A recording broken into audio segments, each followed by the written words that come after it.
কথায় আছে, প্রত্যেক পুত্র তার পিতার প্রতিচ্ছবি হয়, আর সমস্ত প্রতিচ্ছবি চায় যেন সে তার অস্তিত্ব প্রাপ্ত করতে পারে। পুত্র চায় সে যেন তার পিতার মতো হয়, বা কখনো কখনো তার থেকেও শ্রেষ্ঠ হয়। সেটা কোনো অনুচিত ব্যাপার নয়।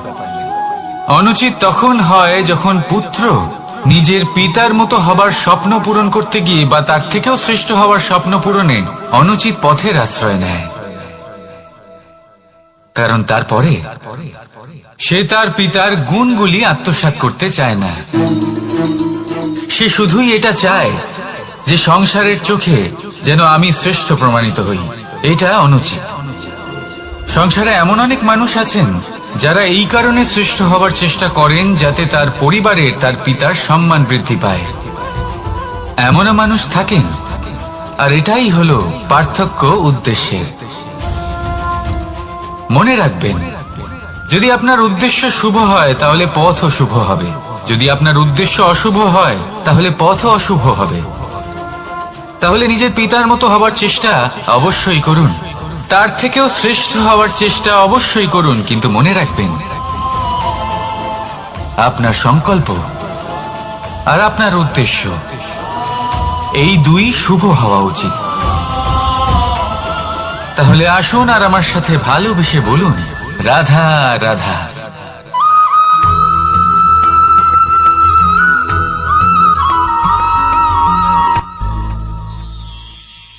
শিশিরের বিন্দু পাতার ওপর পড়ে আর তার গায়ে লেগে থাকে।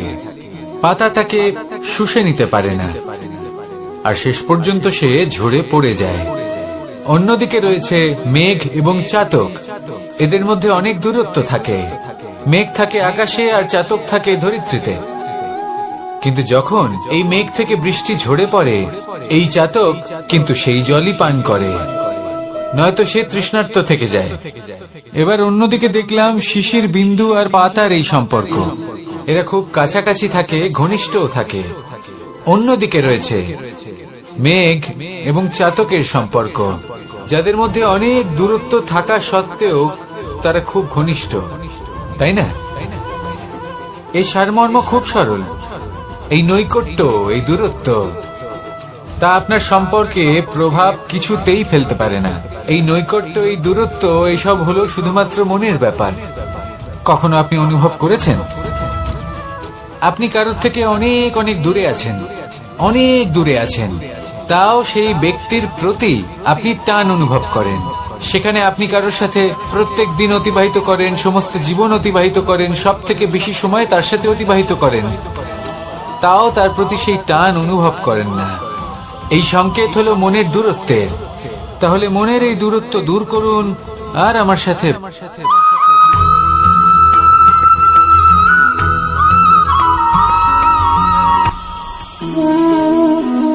শক্তি এক অত্যন্ত বিচিত্র বস্তু, বা বলতে পারেন অনুভূতি।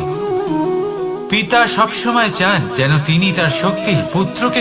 আসুন আপনাকে সহজে বোঝাই।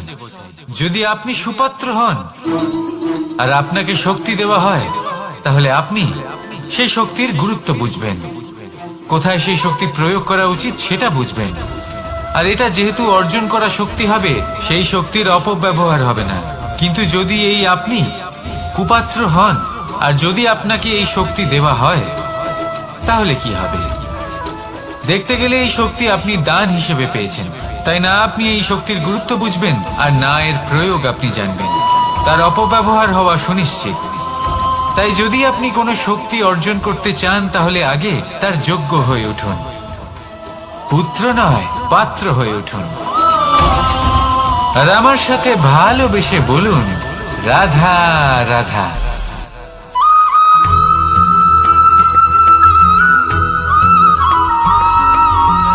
ভালো, শুধু ওনাদের কঠোর ব্যবহার দেখলে আমরা একটু ভয় পেয়ে যাই। এবার ওনাদের এই কঠোর ব্যবহার আমাদের ভালো না লাগলেও অত্যন্ত আবশ্যক, কারণ মাতার থেকে আমরা যে শক্তি লাভ করি তা যেন নিয়ন্ত্রণ হারিয়ে বিধ্বংসী না হয়ে ওঠে। আমরা যেন কোনো কুপথে না চলে যাই, আমরা কখনো যেন দোষ না করে ফেলি। শুধু সেই জন্য পিতা এবং গুরু একটু কঠোর হয়ে ওঠেন। এবং ওনাদের এই কঠোর আচরণ ভবিষ্যতে গিয়ে আমরা অবশ্যই বুঝতে পারি। জীবনে কিছু বছর আমরা এগিয়ে যাই আর তারপর আমরা বুঝতে পারি যে বাবা এবং গুরু আমাদের যথেষ্ট ভালোবাসতেন, কিন্তু ওনাদের ভালোবাসার বহিঃপ্রকাশ আলাদা। প্রয়োজনীয় হলো এটা দেখার, এটা বোঝার যে শুরু থেকে আমাদের প্রতি ওনাদের আচরণ কেমন ছিল। ওনাদের কঠোর হওয়ার পেছনে ওনাদের ভালোবাসাটা বোঝার চেষ্টা করুন, ওনাদের চিন্তাটা বোঝার চেষ্টা করুন, ওনাদের পথপ্রদর্শনের আড়ালে আপনার ভবিষ্যতের জন্য যে পরিকল্পনা ওনারা করেছেন সেটা বোঝার চেষ্টা করুন। তখন আপনারা বুঝতে পারবেন ওনাদের ভালোবাসাকে। আপনার মনের মধ্যে আপনা থেকেই ওনাদের প্রতি সম্মান জেগে উঠবে। নিজের পিতা এবং নিজের গুরু এই দুজনের প্রতি কৃতজ্ঞতা প্রকাশ করুন আর আমার সাথে ভালোবেসে বলুন, রাধা রাধা।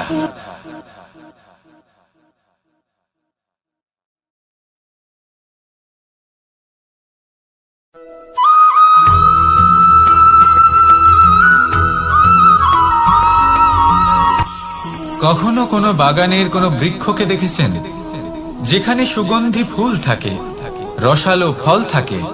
তখন মন প্রফুল্ল হয়ে ওঠে, মন থেকে সেই বৃক্ষের প্রতি ভালোবাসা জন্মায়।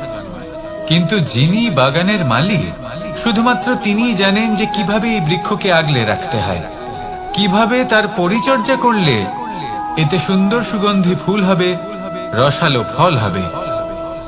কখনো কখনো প্রয়োজনের থেকে বেশি রোদ পেলে এই বৃক্ষগুলি শুকিয়ে যায়, প্রয়োজনের থেকে কম রোদ পেলেও এই বৃক্ষ কিন্তু শুকিয়ে যায়। প্রয়োজনের থেকে কম জল যদি পায় এই বৃক্ষ শুকিয়ে যেতে পারে, প্রয়োজনের থেকে অতিরিক্ত জল যদি পায় তখনও এই বৃক্ষের শিকড়গুলি নষ্ট হয়ে যেতে পারে। এবার এটাই কিন্তু আমাদের সংসারের সাথেও হয়। আমাদের সংসারের সকল প্রতিভাশালী ব্যক্তি, যেমন লেখক, বিচারক, প্রবক্তা, যোদ্ধা, এদের সবার ক্ষেত্রে এই কথাটাই প্রযোজ্য। যদি বেশি প্রশংসা করা হয় তাহলেও এরা হারিয়ে যাবেন। প্রয়োজনের থেকে বেশি যদি নিন্দা করা হয় তখনও তারা নত হয়ে পড়বেন।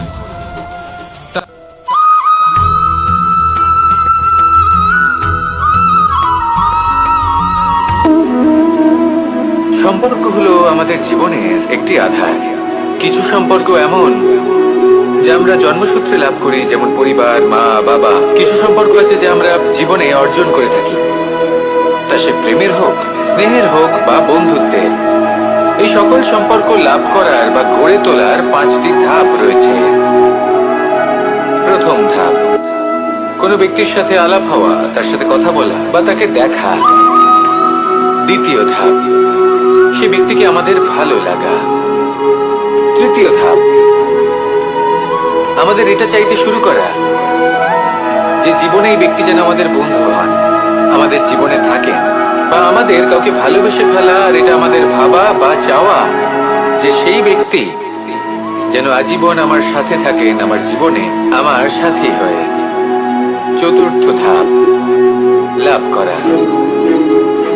এবার এই ধাপটি অনেক মানুষের পক্ষেই খুবই সরল হয়, বড়ই সরল ভাবে নিজেদের সঙ্গীকে লাভ করে থাকেন। কিছু মানুষের জন্য এই ধাপ অত্যন্ত কঠিন হয়ে থাকে। অনেক প্রতিকূল পরিস্থিতির উপর জয়লাভ করে তারা সঙ্গীকে লাভ করেন, কিন্তু লাভ অবশ্যই করেন। এরপরে আসে পঞ্চম, অন্তিম এবং সব থেকে গুরুত্বপূর্ণ ধাপ।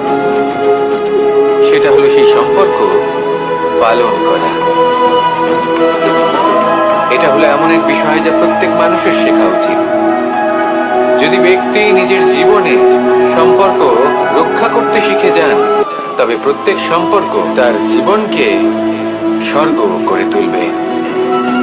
আসুন আর আমার সাথে ভালোবেসে বলুন, রাধা রাধা।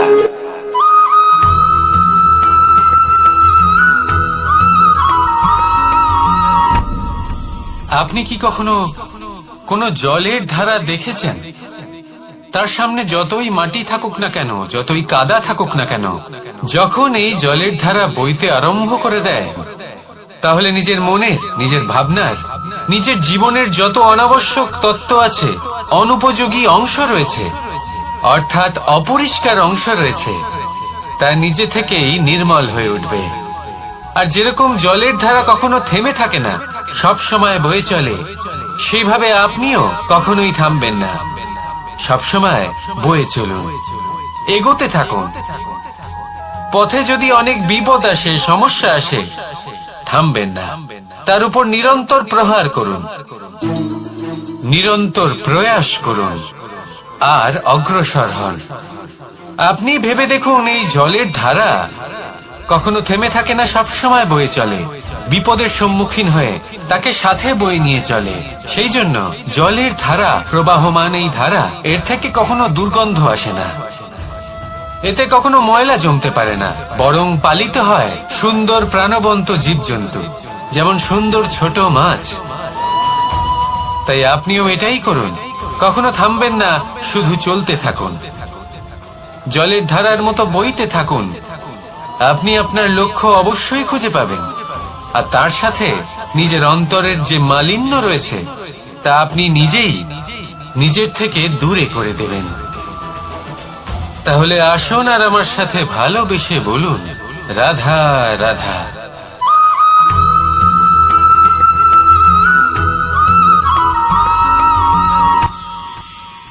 মানুষ তার জীবনে দুই ধরনের পরিস্থিতিকে খুব ভয় পায়।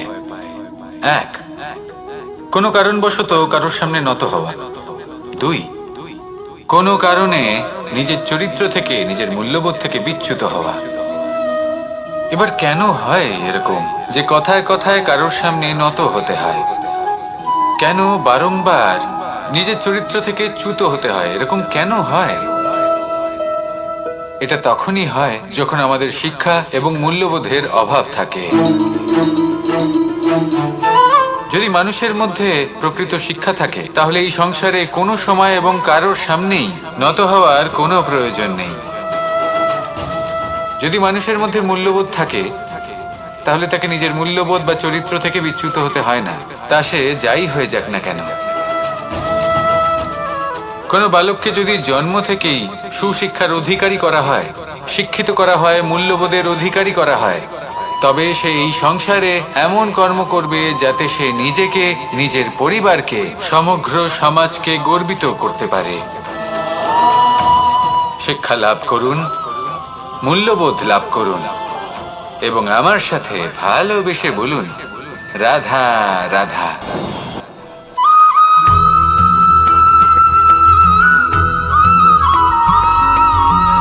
আপনি কখনো কোনো বাজকে নিজের বাসা বানাতে দেখেছেন? এই বাজ যখনই কোনো বাসা বানায়, তখন উঁচু গাছের ডালে বা কোনো পর্বতের শিখরে বাসা বানায়, অনেক উচ্চতায়, আর সেখানে তার সন্তানও জন্মগ্রহণ করে। যখন এই সন্তানেরা জন্মায়, তখন এই বাজ খুবই ভালোবেসে এবং খুব সাবধানে এদের পালন পোষণ করে, নিজের ঠোঁট দিয়ে তাদের ঠোঁটে খাবার পরিবেশন করে। কিন্তু যেই সেই সন্তানেরা হৃষ্টপুষ্ট হয়ে যায় এবং সেই কথা বাজ নিজে বুঝতে পেরে যায়, সেই বাজ নিজেই সেই বাসা ছিন্ন ভিন্ন করে দেয়। সেই সন্তান যাদের সবেমাত্র ডানা গজিয়েছে, কিভাবে উঠতে হয় তারা জানে না, সেই সন্তানগুলিকে উচ্চতা থেকে ঠেলে দেয়।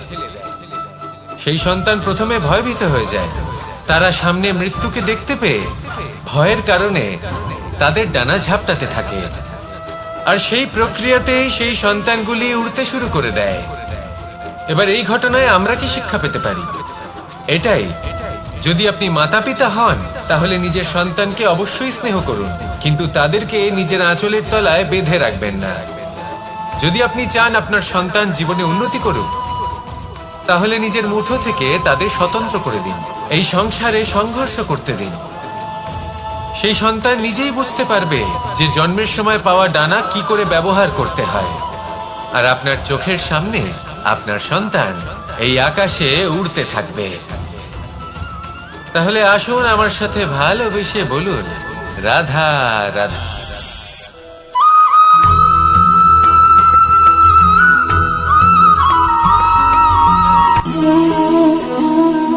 নিয়তি। রাধা আমাকে বলে, কৃষ্ণ, যদি তুমি জানো যে নিয়তিতে কি আছে, তাহলে তাকে বদলে দাও না কেন? মহাদেব আমাকে বলেন যে শ্রীকৃষ্ণ, যদি আপনি এটা জানেন যে সাম্বের নিয়তি এটাই, তাহলে আপনি তাকে বদলানোর চেষ্টা কেন করেন? কেন? কারণ আমি একজন পিতা, আর পিতার কর্তব্য এটাই, তিনি যেন সম্ভাব্য সব চেষ্টা করেন নিজের সন্তানের মঙ্গলের জন্য। নিয়তি আমি জানি, কিন্তু এটাও আমি জানি যে কর্মের থেকে বড় আর কোনো নিয়তি হতে পারে না। অভিজ্ঞতাও রয়েছে যে কর্মের হাতে নিয়তির এই চক্র বদলে যেতে পারে। তাই জীবনে যদি আপনার কখনো এমন মনে হয় যে এটা তো অসম্ভব, তখনও চেষ্টা করা কখনোই ছাড়বেন না। কে বলতে পারে আপনারই কর্মের কোনো এক বীজ হয়তো নিয়তির চাকায় আটকে গেল, আর নিয়তিকে নিজের পথ পাল্টাতে হলো, ঠিক কিনা? সেই জন্য নিয়তিকে ভাগ্য মেনে নিয়ে চুপ করে বসে থাকবেন না। নিজের নিয়তি স্বয়ং নিজের কর্মের দ্বারা নির্ধারিত করুন, কারণ আপনার এই কর্মের ওপরেই আপনার অধিকার রয়েছে। আর এই অধিকারকে নিয়তি অনেক সময় সম্মানও করে। তাহলে আসুন আর আমার সাথে ভালোবেসে বলুন, রাধা রাধা।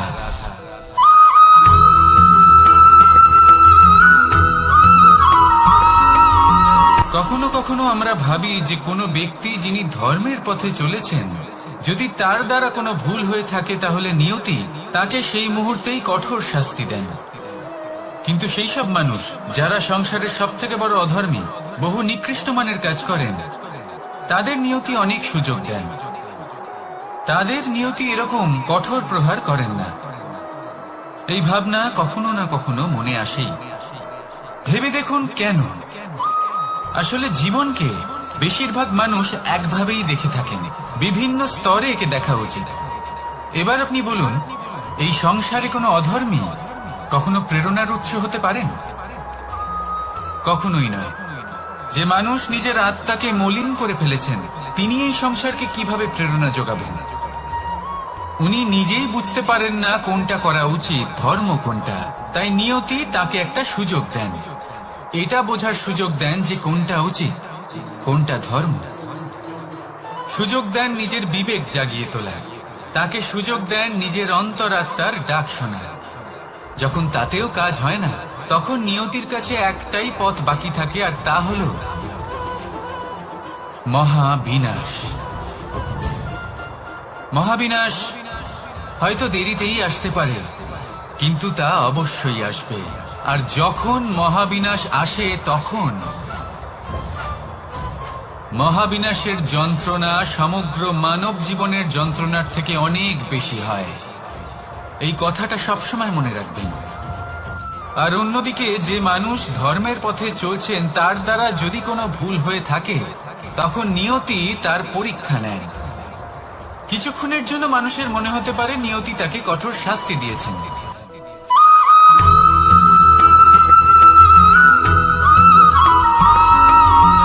এই সংসারে কখনো কোনো ব্যক্তিকে তার বাইরের পোশাক দেখে বিচার করার চেষ্টা করবেন না। এটা খুব বড় ভুল করবেন। যেমন আমরা জীবনে অনেক সময় এমন করি, ধরুন কোথাও একটা গাছ দেখলাম, খুব বিশাল আকারের একটা গাছ, যেটা মাটির থেকে অনেক উঁচুতে পৌঁছে গেছে, যার বিশাল শাখা আছে। সেগুলো দেখে আমরা ভাবি যে এই গাছে হয়তো কত সুস্বাদু ফল আছে। আমরা সেই গাছের পরিচর্যা করতে থাকি। আবার অন্যদিকে হলো একটি তৃণ, যেটা মাটি থেকে কিছুটা উঁচুতে পৌঁছেছে, কিন্তু সেই তৃণর নিচে, মাটির নিচে অত্যন্ত সুস্বাদু ফল বা সবজি জন্ম নেয়, যা আমাদের স্বাস্থ্যের পক্ষে অত্যন্ত উপকারী। সেই জন্য কখনো আবরণ দেখে কাউকে বিচার করতে চেষ্টা করবেন না। তার বদলে এটা বোঝার চেষ্টা করুন যে আপনার সামনে যে ব্যক্তি আছে বা বস্তু আছে, তার বিশেষত্ব কি। যদি এই বিশেষত্ব বোঝার ক্ষমতা আপনি অর্জন করেন, যদি এই শিল্প আপনি নিজের ভেতরে জাগ্রত করেন, তাহলে এই সংসারে বিশেষত্ব কি সেটা আপনি জানতে পারবেন। আর এই সমস্ত খেলা দৃষ্টি থেকে নয়, দৃষ্টিভঙ্গি থেকে জন্ম নেয়। দৃষ্টিভঙ্গি সবসময় শুভ রাখুন, আর আমার সাথে ভালোবেসে বলুন, রাধা রাধা।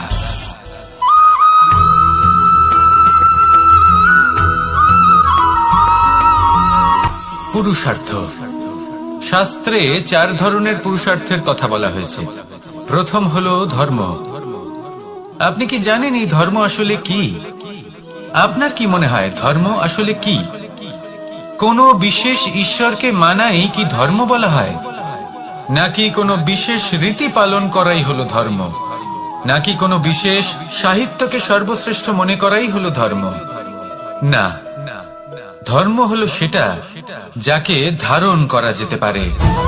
আর ধারণ শুধু সেটাই করা যায় যা পবিত্র। পবিত্র শুধু তাকেই বলা হয় যা নিঃস্বার্থ, যার মধ্যে শাসন করার কোনো ইচ্ছে নেই, যা সরলভাবেই প্রবাহমান, জল এবং বায়ুর মতো। যখন কোনো ব্যক্তি ধর্মকে ধারণ করেন এবং সেই ধর্ম সেই ব্যক্তিকে রক্ষা করে, তখন তাকে ধর্ম বলা হয়। ধর্ম যা রক্ষা করে অহংকার থেকে, খারাপ চিন্তার হাত থেকে। সেই জন্য পুরুষার্থ গড়ে তোলার আগে, ধর্ম পালন করার আগে ধর্মের প্রকৃত অর্থ কি সেটা বুঝে নিন। এটা জেনে রাখুন যে সমস্ত ধর্মের আধার, সমস্ত ধর্মের ভিত শুধুমাত্র ভালোবাসা। আসুন আর এই ভালোবাসার সাথেই বলুন রাধা রাধা।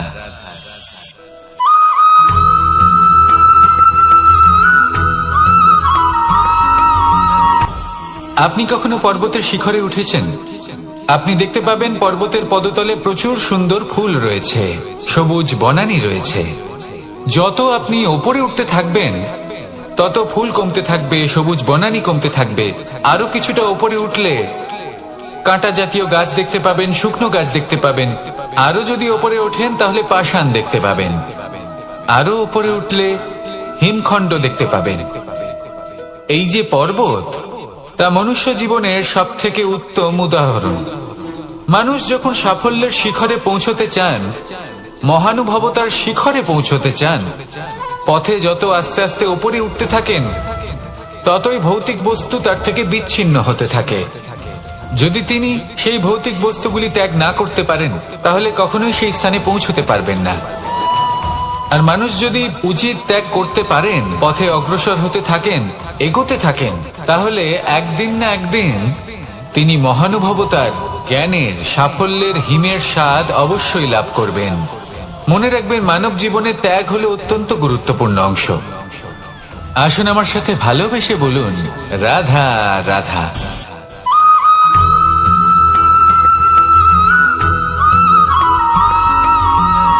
কেউ বলে জীবন খুব ক্ষণস্থায়ী, কেউ বলে জীবন হলো একটা সুন্দর স্বপ্নের মতো, আবার কেউ বলবে জীবন হলো এক কঠোর সত্য। কিন্তু জীবন আসলে কি? জীবন হলো আপনারই প্রতিবিম্ব, একটা দর্পণ। অর্থাৎ আপনি জীবনকে সেইভাবেই পাবেন যেরকম আপনি নিজেকে প্রতিপন্ন করবেন। যদি আপনি দর্পণের দিকে তাকিয়ে হাসেন, তাহলে আপনি সামনে হাসি মুখী দেখতে পাবেন। এবার যদি আপনি গম্ভীর হয়ে থাকেন, তাহলে আপনি একজন রুষ্ট ব্যক্তি দেখতে পাবেন। শেষে সব থেকে বেশি গুরুত্বপূর্ণ হলো আপনার চেষ্টা। আপনাকে সবসময় চেষ্টা করতে হবে যাতে আপনি নিজেকে প্রসন্ন এবং ইতিবাচক মনোভাবে রাখেন। এটা হলো আপনারই উত্তরদায়িত্ব, তাকে পালন করুন। এই মনকে প্রসন্ন রাখুন, এই সংসারকে সুন্দর বলে মনে হবে। আর এই মন প্রসন্ন হয়ে বলবে রাধা রাধা।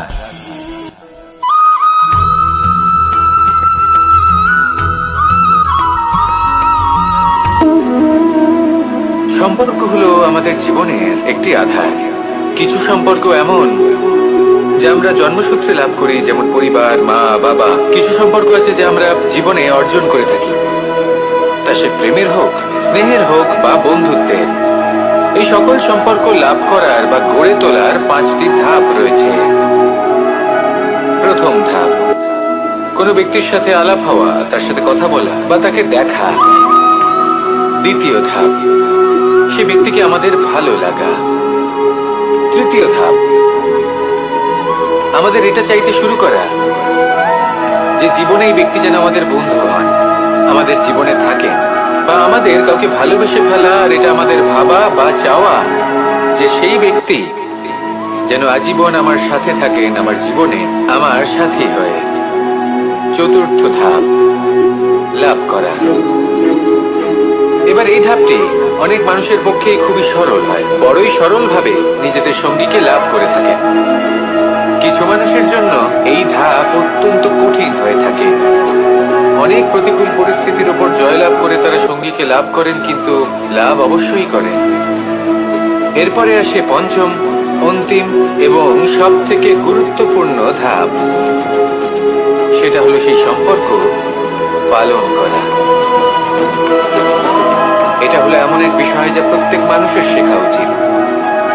যদি ব্যক্তি নিজের জীবনে সম্পর্ক রক্ষা করতে শিখে যান, তবে প্রত্যেক সম্পর্ক তার জীবনকে স্বর্গ করে তুলবে। আসুন আর আমার সাথে ভালোবেসে বলুন, রাধা রাধা।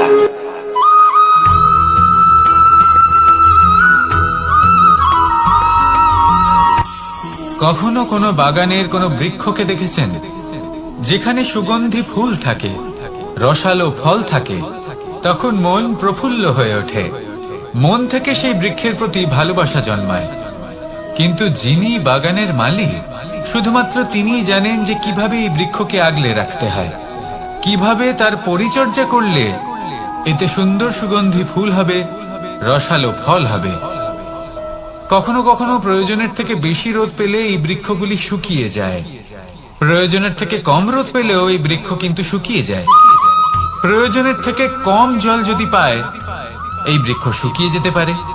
প্রয়োজনের থেকে অতিরিক্ত জল যদি পায়, তখনও এই বৃক্ষের শিকড়গুলি নষ্ট হয়ে যেতে পারে। এবার এটাই কিন্তু আমাদের সংসারের সাথেও হয়। আমাদের সংসারের সকল প্রতিভাশালী ব্যক্তি, যেমন লেখক, বিচারক, প্রবক্তা, যোদ্ধা, এদের সবার ক্ষেত্রে এই কথাটাই প্রযোজ্য। যদি বেশি প্রশংসা করা হয়, তাহলেও এরা হারিয়ে যাবেন। প্রয়োজনের থেকে বেশি যদি নিন্দা করা হয়, তখনও তারা নত হয়ে পড়বেন।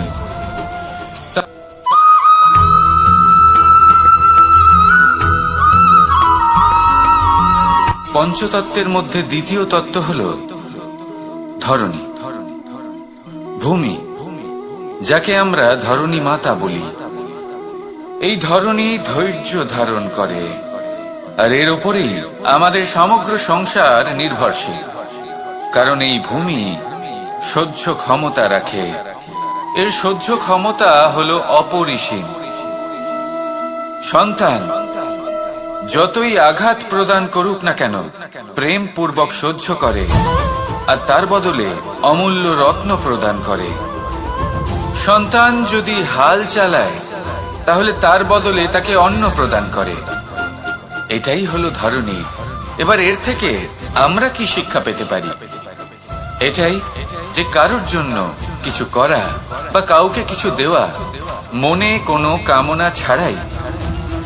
আর এই কথাটা বুঝে যান, যদি কারোর জন্য কামনা না রেখে বা কোনো পাওয়ার আশা না রেখে কারোর জন্য কিছু করেন বা কারোকে কিছু দেন, যদি এটা আপনি শিখতে পারেন, তবে আপনি ভালোবাসতে শিখে গেছেন। আর সেই জন্যই এই ধরিত্রীকে মাতা বলা হয়। কারণ মাতা শুধু উনি নন যিনি গর্ভে সন্তানকে ধারণ করেন, মাতা তো উনিও যিনি জীবন বাঁচতে শেখান, যিনি জীবন বাঁচার উদাহরণ প্রদান করেন। তাহলে ধরণীর থেকে এই নিঃস্বার্থ ভাব শিখুন, নিঃস্বার্থ ভালোবাসা শিখুন, আর এই ভালোবাসার সাথেই বলুন, রাধা রাধা।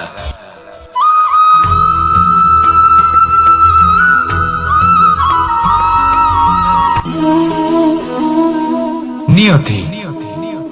রাধা আমাকে বলে, কৃষ্ণ, যদি তুমি জানো যে নিয়তিতে কি আছে, তাহলে তাকে বদলে দাও না কেন? মহাদেব আমাকে বলেন যে শ্রীকৃষ্ণ, যদি আপনি এটা জানেন যে সাম্বের নিয়তি এটাই, তাহলে আপনি তাকে বদলানোর চেষ্টা কেন করেন? কেন? কারণ আমি একজন পিতা, আর পিতার কর্তব্য এটাই, তিনি যেন সম্ভাব্য সব চেষ্টা করেন নিজের সন্তানের মঙ্গলের জন্য। নিয়তি আমি জানি, কিন্তু এটাও আমি জানি যে কর্মের থেকে বড় আর কোনো নিয়তি হতে পারে না। অভিজ্ঞতাও রয়েছে যে কর্মের হাতে নিয়তির এই চক্র বদলে যেতে পারে।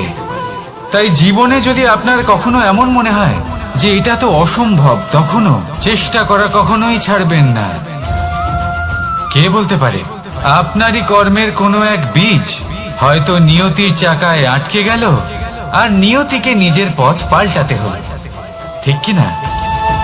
সেই জন্য নিয়তিকে ভাগ্য মেনে নিয়ে চুপ করে বসে থাকবেন না। নিজের নিয়তি স্বয়ং নিজের কর্মের দ্বারা নির্ধারিত করুন, কারণ আপনার এই কর্মের ওপরেই আপনার অধিকার রয়েছে। আর এই অধিকারকে নিয়তি অনেক সময় সম্মানও করে। তাহলে আসুন আর আমার সাথে ভালোবেসে বলুন, রাধা রাধা।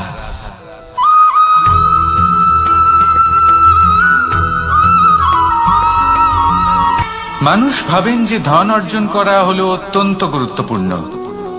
তিনি আজীবন ধন অর্জন করতে থাকেন, ধন অর্জন করার চেষ্টা করতে থাকেন। সে যাই হয়ে যাক না কেন, পরিশ্রম করতে থাকেন। স্বাস্থ্যের দিকে নজর দেন না, না উচিত সময় খাবার খান, না উচিত সময় ঘুমোতে যান, না পর্যাপ্ত সময় পর্যন্ত ঘুমন, কিছুই না। ধন অর্জন করতেই থাকেন, করতেই থাকেন। আর কিছু সময় পরে যখন তিনি অসংখ্য ধন লাভ করে ফেলেন, তখন তার সাথে ওনার শরীরে অনেক রোগ বাসা বাঁধে। এইসব রোগের উপচার করতে করতে সেই সমস্ত ধন যা উনি অর্জন করেছেন তা তিনি ব্যয় করে ফেলেন। শেষ পর্যন্ত কি হয়? আমরা যেভাবে এসেছি ঠিক সেইভাবেই ফিরে যাই, ধন এখানেই থেকে যায়। দেখুন, একটা অত্যন্ত গুরুত্বপূর্ণ কথা রয়েছে যে আপনার বোঝা উচিত। এই যে ধন, তার ব্যবহার করুন জীবনকে আরো ভালো করে তোলার জন্য। ধনের সদ্ব্যবহার করা উচিত, এমন যেন না হয় এই ধন আপনাকে ভোগ করে ফেলে। এই জীবনকে নিশ্চিত রূপে আরো শ্রেষ্ঠ করে তুলুন। কিন্তু এই ধন অর্জন করার এই প্রক্রিয়াতে নিজের সারা জীবনকে নষ্ট করে ফেলবেন না। এই জীবন উপভোগ করতে শিখুন। আর আমার সাথে ভালোবেসে বলুন, রাধা রাধা।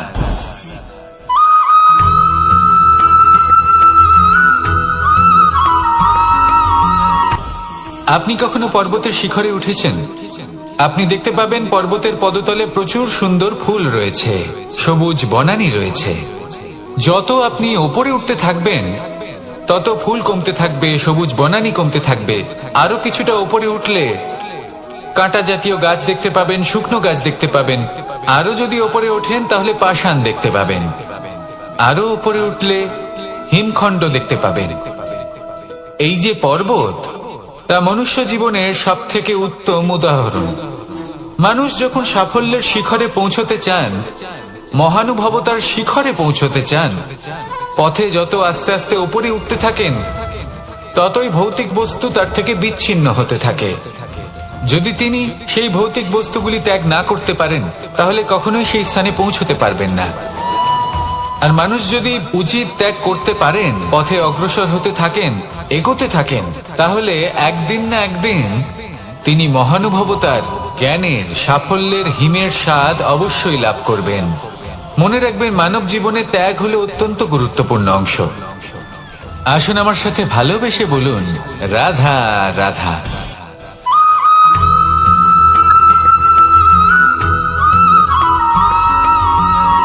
কেউ বলে জীবন খুব ক্ষণস্থায়ী, কেউ বলে জীবন হলো একটা সুন্দর স্বপ্নের মতো, আবার কেউ বলবে জীবন হলো এক কঠোর সত্য।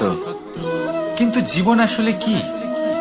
জীবন হলো আপনারই প্রতিবিম্ব, একটা দর্পণ। অর্থাৎ আপনি জীবনকে সেইভাবেই পাবেন যেরকম আপনি নিজেকে প্রতিপন্ন করবেন।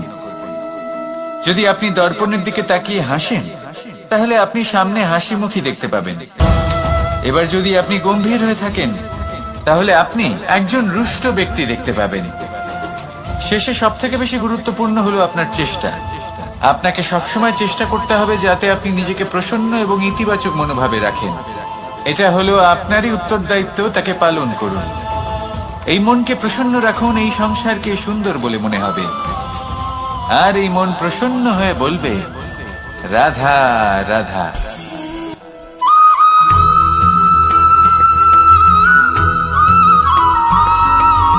আমাদের শরীর প্রকৃতির সর্বশ্রেষ্ঠ রচনা। যে অঙ্গ প্রত্যঙ্গ আমরা লাভ করেছি প্রত্যেকটির মধ্যে একটি নিজস্ব বার্তা রয়েছে। একটু ভেবে দেখুন, দুটি চোখ দিয়েছে দেখার জন্য, দুটি কান দিয়েছে শোনার জন্য, নাসিকাও আছে দুটি, দুটি হাত দিয়েছে দ্বিগুণ পরিশ্রম করার জন্য। কিন্তু জীব শুধুমাত্র একটি। তার উপরেও তীক্ষ্ণ বলিষ্ঠ দাঁত দিয়েছে তার রক্ষার জন্য। কখনো ভেবে দেখেছেন কেন?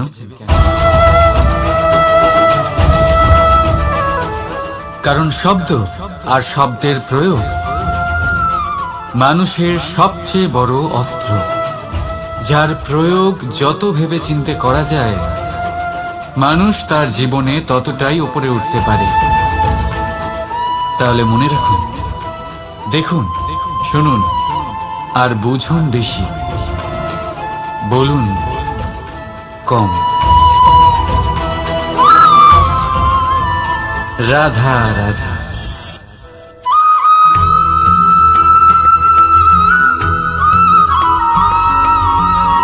জীবন কিসের উপর নির্ভরশীল? ধনের ওপর? বৈভবের অনুভব যদি আপনি করতে চান তাহলে তা পাবেন শুধু একতার দ্বারা, সংগঠনের দ্বারা। যদি আপনাকে উদাহরণ দিই, নিজের এই হাতটাকে দেখুন, 5টা আঙুল রয়েছে। কোনো একটা বস্তুকে নিজের একটা আঙুল দ্বারা তুলে ধরার চেষ্টা করে দেখুন, বড়ই কষ্ট হবে। তখন আপনি বুঝতে পারবেন যখন এই 5টি আঙুল একত্রিত হয় তখন কোনো কাজ কতটা সহজ হতে পারে। এটাই হলো শক্তি, একতার। সব থেকে ভালো উদাহরণ যদি আপনাকে দিই তাহলে বাঁশি। এই বাঁশি থেকে অত্যন্ত মধুর সুর নির্গত হয় যা সবার মন প্রসন্ন করে দেয়। এই কথা সত্যি। কিন্তু এই বাঁশি আমি একটা বা দুটো আঙুল দিয়ে বাজাতে পারবো না। আমাকে প্রত্যেকটা আঙুল ব্যবহার করতেই হবে, তবেই এর থেকে মধুর সুর নির্গত হবে যা সকলকে প্রসন্ন করবে। ঠিক কিনা? ঠিক এইভাবেই যদি আপনি চান যে আপনার জীবনরূপী বাঁশি থেকেও মধুর সুর নির্গত হোক বা সবার মনকে প্রসন্ন করে তুলুক, তাহলে আপনাকেও জীবনে একতা নিয়ে আসতেই হবে। আপনি একাও কর্ম করতে পারেন, পথ চলতেও পারেন, সামনেও এগোতে পারেন, সাফল্যও লাভ করতে পারেন। কিন্তু যখন সকলে একসাথে এগোবেন, সেই পথে চলবেন, সেই কর্মই করবেন, তখন লক্ষ্যে অবশ্যই পৌঁছবেন, সাফল্য অবশ্যই লাভ করবেন। কিন্তু সেই সাফল্য এবং তার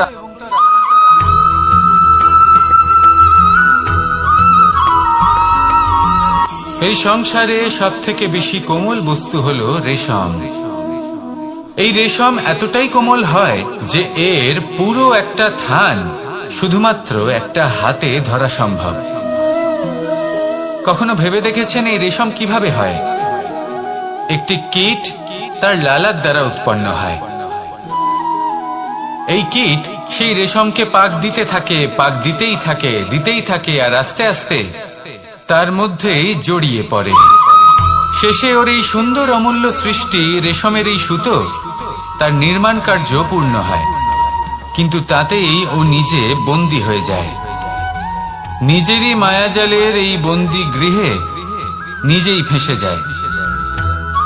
এবার এই সুতোকে ব্যবহারযোগ্য করে তোলার জন্য এই কীটগুলিকে এই কবচের সাথেই ফুটন্ত জলে ফেলে দেওয়া হয়। এই সংসারে যদি আমাদের স্বপ্ন এই সংসারের দুঃখ হরণ করার জন্য, এই সংসারে সুখ বিতরণ করার জন্য হয়, তবেই আমাদের প্রগতি সম্ভব। যদি আমাদের এই স্বপ্ন শুধুই আমাদের এবং আমাদের স্বার্থ সিদ্ধির জন্য হয়, তাহলে এই স্বপ্ন আমাদের অন্ধ করে দেবে, আমাদের অন্ধকারের পথে নিয়ে যাবে, আর আমরাও সেই কীটের মতো হয়ে যাব। নিজেদেরই মায়াজালে আমরা নিজেই ফেঁসে যাব, আর শেষে আমরা যদি কিছু লাভ করি তা হবে একাকিত্ব, অন্ধকারময় মৃত্যু। তাই স্বপ্ন অবশ্যই দেখুন, কিন্তু এমন ভাবে স্বপ্ন দেখবেন না যে তার এই বন্দিগৃহে আপনি নিজেই ফেঁসে গেলেন। স্বপ্ন দেখুন পরোপকারে।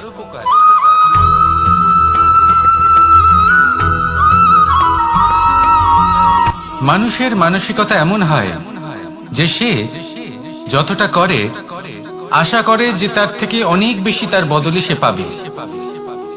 দেখুন, সবকিছুই আপনার ভাবনা চিন্তার উপর নির্ভর করছে।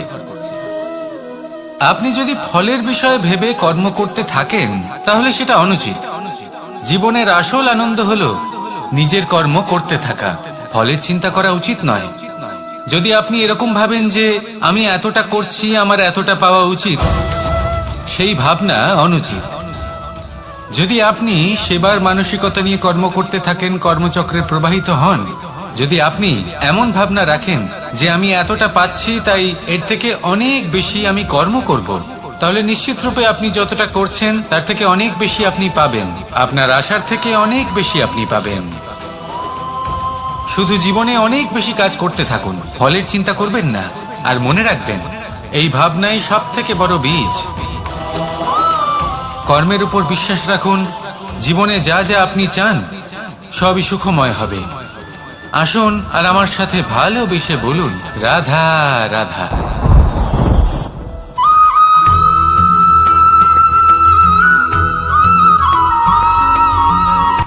সূচের শেষে একটি ছিদ্র থাকে যার দ্বারা আমরা এই সুতো পরাতে পারি, আর তারপর সূচের সাহায্যে এই সুতো দিয়ে বস্ত্র সেলাই করা যায়। কিন্তু যদি সুতোটা সোজা করে ধরা না হয় তাহলে সূচে কখনো এই সুতো পরানোই সম্ভব নয়। যদি এতে কোনো গিঁট পড়ে তখন তা কখনোই এই ছিদ্র দ্বারা প্রবেশ করা সম্ভব নয়। ঠিক এইভাবেই যদি আপনি কারোর জীবনে প্রবেশ করতে চান, কারোর অন্তরে প্রবেশ করতে চান, তাহলে আপনাকেও সহজ থাকতে হবে। এতে কোনো গিঁট থাকলে চলবে না, অর্থাৎ মনে যাতে কোনো মালিন্য না থাকে, যেন কোনো কুচিন্তা না থাকে। যদি এসব থাকে তাহলে আপনি কখনো কারোর জীবনে প্রবেশ করতে পারবেন না। আর যদি কোনোভাবে আপনি প্রবেশ করেও যান তাহলে তার মনে ঘর করতে পারবেন না। নিজেকে এই সুতোর মতন করে তুলুন, সহজ। মনে যেন কোনো কুচিন্তা না থাকে, সবার প্রতি যেন সদ্ভাবনা থাকে, শুভ চিন্তা থাকে। এমনটা করতে থাকুন। এমন একটা দিন আসবে যেদিন এই সমস্ত সংসারের ব্যক্তির মনে আপনি বাস করবেন, আর তখন এই মন প্রসন্ন হয়ে বলবে, রাধা রাধা। আপনার কি মনে হয় আমি কি করছি?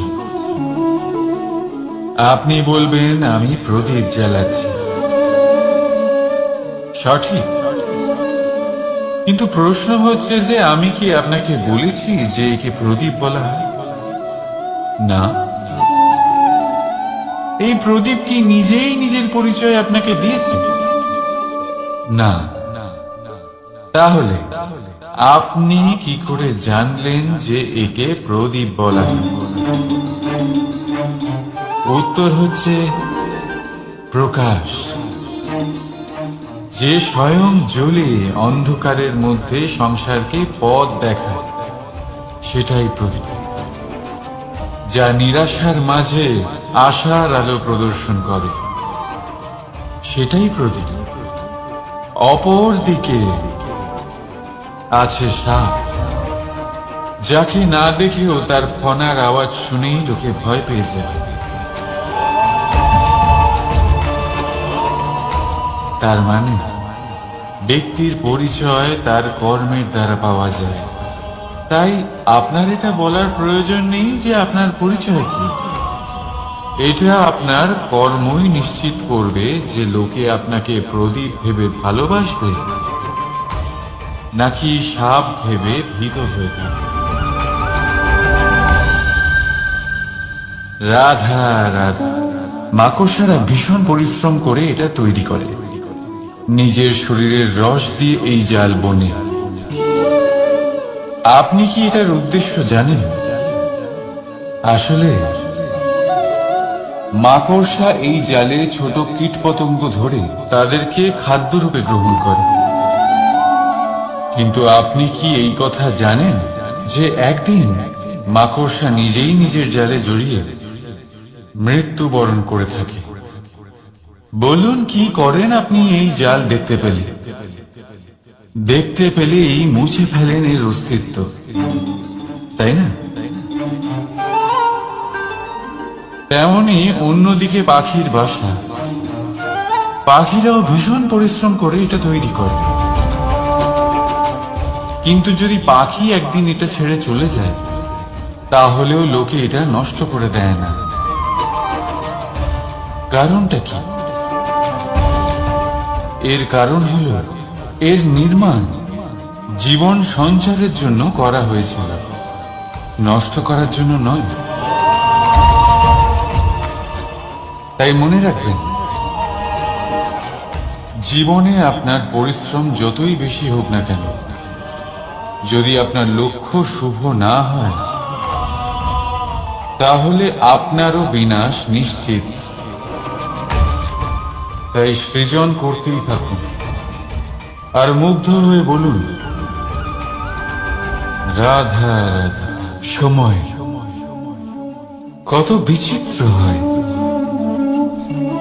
সময় আমাদের পক্ষে থাকলে আমরা নিজেদের রাজা মনে করে নিই, আর সেই সময় যদি বিপক্ষে চলে যায়, তাহলে নিঃস্ব হতে সময় লাগে না। তাই মানুষের একটা অভ্যেস আছে, খারাপ সময়ের জন্য কিছু সঞ্চয় করা। আত্মীয়, বন্ধু খারাপ সময় পাশ থেকে সরে যায়। যশ, মান প্রতিকূল সময় চিরস্থায়ী হয় না। তাই মানুষ মনে করে অর্থ সঞ্চয় করাই শ্রেয়। অর্থের কোনো হৃদয় নেই যা সময়ের সাথে পরিবর্তিত হবে। সংসার বলে সর্বদা অর্থ সঞ্চয় করতে থাকুন। খারাপ সময় অবশ্যই কাজে লাগবে, কিন্তু আমি বলবো শুভ কর্ম করতে থাকুন, আনন্দে থাকুন, নিজের ওপর আর ঈশ্বরের ওপরে বিশ্বাস রাখুন। খারাপ সময় কখনো আসবেই না। রাধা রাধা। প্রকৃতি মানুষকে এক বিশেষ শক্তি দিয়েছে, অন্য জীবের থেকে বেশি শক্তি দিয়েছে। স্মরণ শক্তি। এই শক্তি মানুষকে অন্য জীবের থেকে ভিন্ন করে, ইতিহাস রচনা করার প্রেরণা দেয়, জ্ঞানকে বংশানুক্রমে এগিয়েও নিয়ে যায়। আর যারা ভুলে যান, অধিকাংশ সময় তারা উপহাস আর দয়ার পাত্র হয়ে যান। কিন্তু এটাই কি প্রকৃত রূপে সত্য? না। এই স্মরণ শক্তি মানুষের বিকাশের সব থেকে বড় বাধা হয়ে দাঁড়ায়। তার মনকে দূষিত করে দেয়। খারাপ অভিজ্ঞতা, কারোর করা বিশ্বাসঘাতকতা, কারোর কটাক্ষ বেশিরভাগ মানুষই ভুলতে পারেন না, আর তারপর প্রতিশোধ নিতে উদ্যত হন। প্রথমে সময় নষ্ট করেন প্রতিশোধের প্রস্তুতিতে, আর তারপর সময় নষ্ট করেন প্রতিশোধ নেওয়ার সুযোগ খুঁজতে। যদি সন্তুষ্টি পেতে চান, যদি জীবনে আনন্দ পেতে চান, তাহলে স্মরণ শক্তির সদ্ব্যবহার করুন। নিজের স্মরণ শক্তিকে চালনা করুন শুধুমাত্র ভালো কথা আর ভালো স্মৃতির দিকে। জীবনে আনন্দ পাবেন। রাধা রাধা।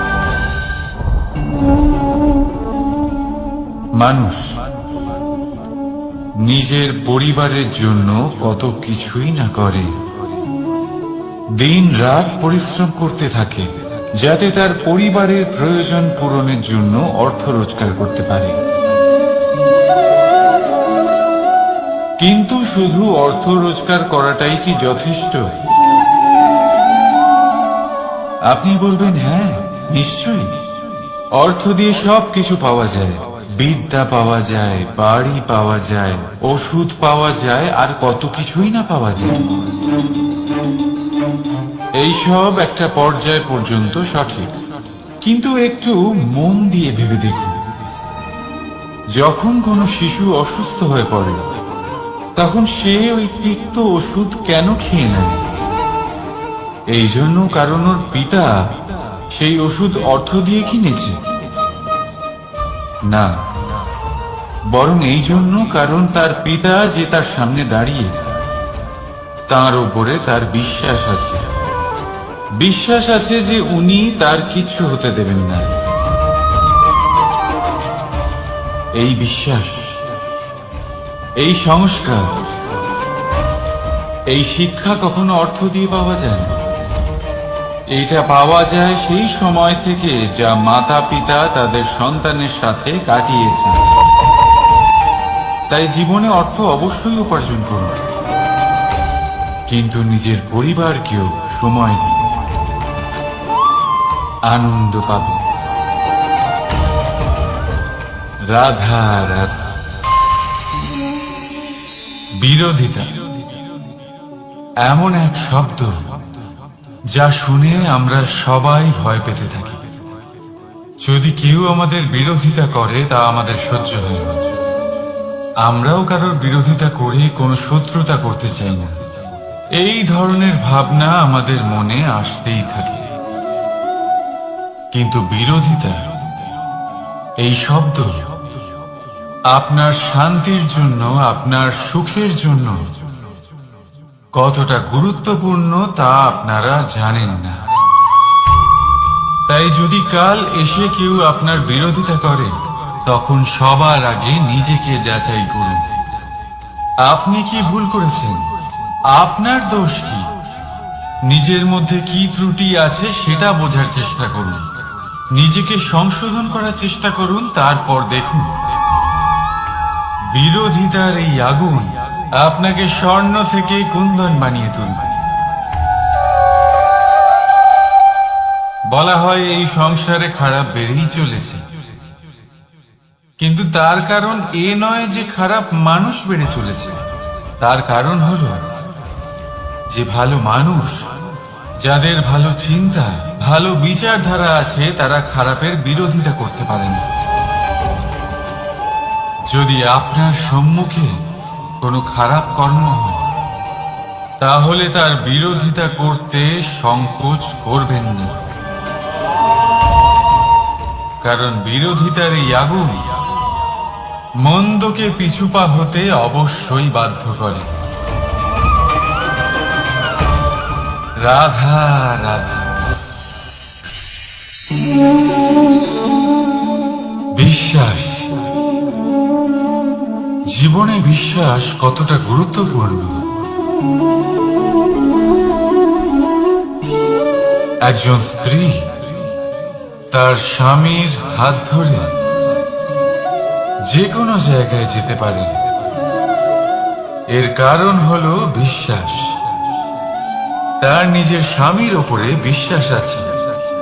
যখন একজন মা তার ছোট বাচ্চাকে কোলে তুলে হাওয়ায় ওঠায়, তখন সেই বাচ্চা ভয়ভীত হয়ে যায় না।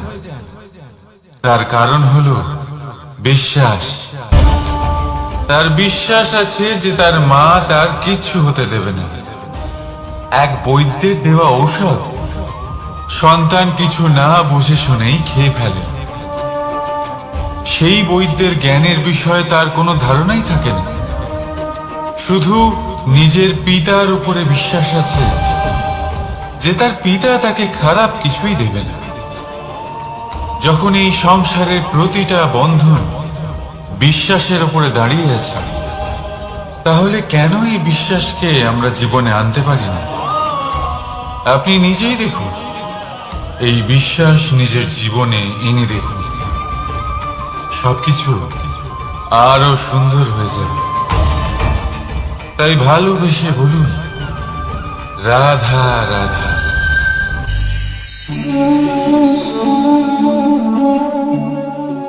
অহংকার,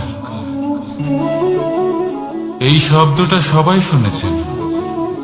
বহু মানুষকে আপনি এটা বলতে শুনেছেন যে ওই ব্যক্তির অহংকার আছে, ওই মানুষটির ক্ষমতার অহংকার আছে, ওই ব্যক্তির নিজের রূপ নিয়ে অহংকার আছে, ওই ব্যক্তির নিজের অর্থের অহংকার আছে, ইত্যাদি ইত্যাদি। কিন্তু এই অহংকার, এর অস্তিত্ব হয় কি করে? এবারে একবার এই হাতটা দেখুন। যদি এই হাতের 5 আঙ্গুল উঠে দাঁড়ায়, আশীর্বাদ। আর যদি এই হাতের 5টা আঙুল একসাথে মুঠো হয়ে যায়, শক্তি, সংকটের বিরুদ্ধে ঢাল। কিন্তু এই একটা আঙুল সংকটের কারণ হয়ে দাঁড়াতে পারে। এই একটা আঙুল শত্রুকে আহ্বান জানায়। এবার অহংকার বলে এই শব্দটাই দেখেন। আমাদের থেকে আলাদা হয়ে গেলে হয় অহং। অহং অর্থাৎ ব্যক্তির মনে হয় যে সে আপনদের থেকে, নিজের বন্ধুদের এবং সঙ্গীদের থেকে, নিজের পরিবারের থেকে অনেক উপরে, অনেক শ্রেষ্ঠতর সে। কিন্তু মনে রাখবেন, এই অহংকার কোন ব্যক্তির অস্তিত্বের বিনাশের প্রথম ধাপ। তাই ঝেড়ে ফেলে দিন এই অহংকারকে, আর বিশ্বাস করুন আমাদের উপর, কারণ তখনই আপনি শান্তি পাবেন। আর সেই শান্তির সাথে বলে উঠবেন, রাধা রাধা।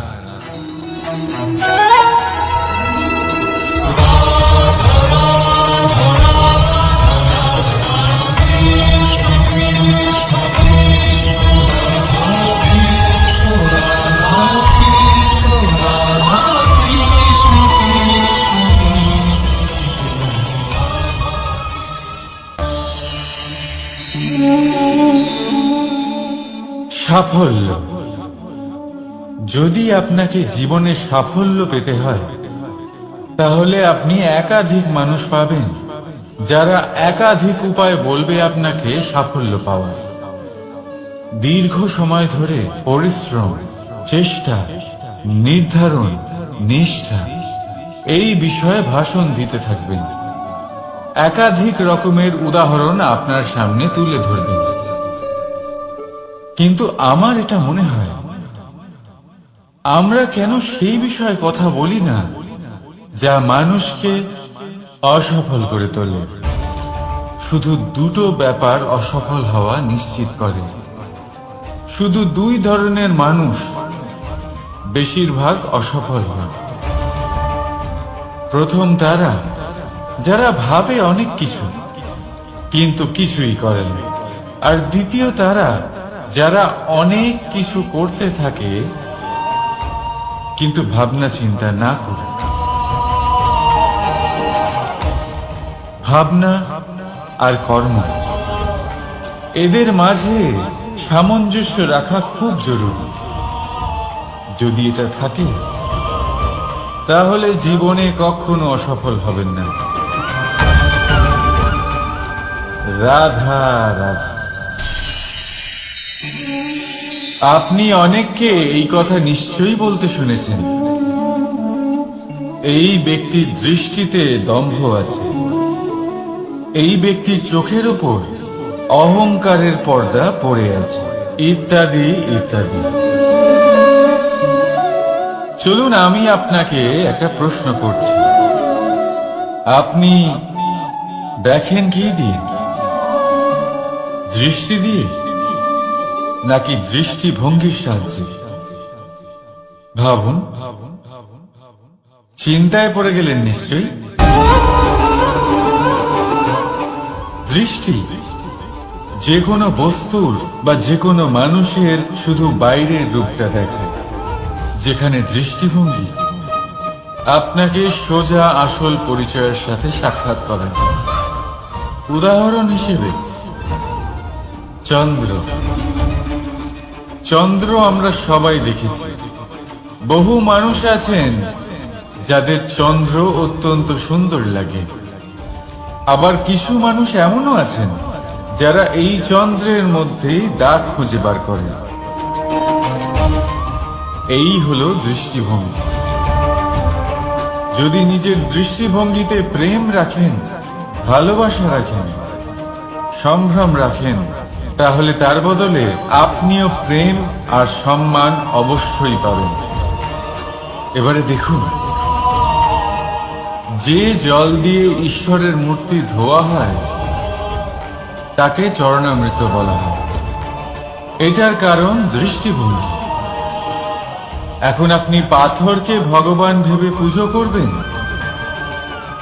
নাকি ভগবানকে পাথর ভেবে পরিত্যাগ করবেন? সিদ্ধান্ত আপনার, কিন্তু এই সিদ্ধান্ত নির্ভর করে আপনার দৃষ্টিভঙ্গির ওপর। তাই নিজের দৃষ্টিভঙ্গি শুভ রাখুন, নিজের দৃষ্টিভঙ্গিতে ভালোবাসা রাখুন, আর আনন্দে বলুন রাধা রাধা। বড় বড় রাজমহলে বড় বড় ইমারতের চূড়া কত সুন্দর হয়, কিন্তু আপনি কি কখনো এই বিষয়ে ভেবেছেন যে এই সুন্দর চূড়ায় পৌঁছতে গেলে আপনাকে পৃথিবীতে পাপ ফেলতেই হবে? সেই সুন্দর চূড়ায় পৌঁছে দীপ্তি পাওয়ার জন্য আপনাকে একটা কঠিন পথ অবলম্বন করতেই হবে। যদি আপনি কোনো কঠিন পথে না গিয়ে এই পৃথিবীর সাহায্য ছাড়াই শুধু উচ্চতার দিকে অগ্রসর হতে থাকেন, তাহলে সর্বদা অসফল হবেন। সেই জন্য নিজের স্বপ্ন পূরণের এই যাত্রাতে নিজের পথ কখনোই হারাবেন না, নিজের পথ থেকে সরবেন না। যদি এমন করেন তাহলে তো আপনার স্বপ্ন পূরণ হবেই না, তার সাথে আপনি নিজের পথও হারাবেন। রাধা রাধা। কৌতুক অর্থাৎ হাসি, এটা জীবনে কতটা গুরুত্বপূর্ণ। আমরা সর্বদাই হাসতে চাই, আমরা সর্বদা অন্যের মুখে এই হাসি দেখতে চাই। কিন্তু এই কৌতুক অনেক প্রকারের হয়, আর এই কৌতুকের ভিত্তি কি সেটাও খুব গুরুত্বপূর্ণ। কৌতুক কেবল তখনই পাবেন যখন তা শুদ্ধ মন থেকে আসবে। কৌতুক তখনই পাবেন যখন তার সামনের জনকেও হাসিয়ে তার কষ্ট হরণ করবে। এবারে যদি কৌতুক হিংসার থেকে বেরোয়, তখন তা কটাক্ষ হয়ে যায়, সামনের মানুষের মনে আঘাত করে। তারপরে সে তৈরি থাকে যে কখন আপনার উপরে আবার প্রহার করতে পারবে। তাই যদি হাস্য কাউকে ছোট করার জন্য হয়, তা হাস্য নয়, উপহাস হয়ে যায়। আর তা সামনের জনকে আনন্দ নয়, শুধু অপমান দেবে। আর অপমানিত ব্যক্তির মন তিক্ত হয়ে থাকে। তাই মনে রাখবেন যে এই কৌতুক যেন কৌতুকই থাকে, তা উপহাস বা কটাক্ষ না হয়ে যায়। রাধা রাধা। মানুষ এই শব্দের সূচনা হয় মন থেকে, আর সেই জন্যই হয়তো আমাদের এই মন এতটা গুরুত্বপূর্ণ। এবারে দেখুন না, আমাদের মনই সবকিছু চালনা করে। মনই সেই যে কল্পনা করে, মনই সেই যা কল্পনাকে বাস্তবে পরিণত করার জন্য পরিশ্রম করতে আমাদের প্রেরণা যোগায়। মনই সেই যা লোভের জালে জড়িয়ে পড়ে। মনই সেই যা অভিমানের পর্দা দিয়ে ঢেকে যায়। আর এই মনই সেই যা আপনাকে বিনাশের দিকে টেনে নিয়ে যেতে পারে। কিন্তু যদি তা পরোপকার করার ইন্ধন পায়, তাহলে এমন কোনো মহান কাজ নেই যা আপনি করতে পারবেন না। কিন্তু এই মন এই মন কি? মানুষ একটা অত্যন্ত শ্রেষ্ঠ কর্ম করতে পারেন, সেটা হলো ভুলে যেতে পারা। আর সেটা বরদানের চেয়ে কম কিছু নয়। মানুষকে যখন কোনো কারণে নিজের প্রিয়জনদের থেকে দূরে যেতে হয়, তখন মনে দুঃখ জাগ্রত হয়। তিনি সেই দুঃখকে ভুলতে পারেন। কখনো কোনো সম্পর্ক থেকে যদি দুঃখ পেয়ে থাকেন, তখন সেই দুঃখকে ভুলতে পারেন। কিন্তু এই সংসারের প্রত্যেক আবেগ, প্রত্যেক বস্তু ভুলে যাওয়া উচিত নয়। বিশেষ করে আমাদের প্রিয়জন, আমাদের পরিবারের সদস্য যখন এই সংসার থেকে ওনারা চলে যান, তখন যে সৎকর্ম ওনারা করেছেন, যে প্রেরণা ওনারা আমাদের প্রদান করেছেন, কখনো ভুলে যাওয়া উচিত নয়। যখন আপনি কোনো উঁচু স্থানে পৌঁছে যান, আপনি সাফল্য লাভ করেন, তখন সেই সকল বন্ধুদের ভোলা উচিত নয় যারা আপনার সাথে আরম্ভ থেকে ছিল, যারা সব সময় আপনাকে সাহায্য করেছে। আর সবথেকে গুরুত্বপূর্ণ কথা, আপনার বয়স যতই বৃদ্ধি পাক না কেন, মাতা পিতাকে কখনো ভুলবেন না। আপনি যতই বড় হন না কেন, আপনি তাদের সন্তানই থাকবেন। অভিজ্ঞতার দিক থেকে ওনাদের থেকে ছোটই থাকবেন। তাই সবসময় নিজের মাতা পিতাকে নিজের সাথে রাখুন, কখনো তাদের ভুলবেন না। সেই সকল ব্যক্তিদের ভুলে যাবেন না যারা দুঃখের দিনে আপনার সাথে ছিল, তবেই জীবনে সুখ পাবেন। আসুন আর আমার সাথে ভালোবেসে বলুন, রাধা রাধা।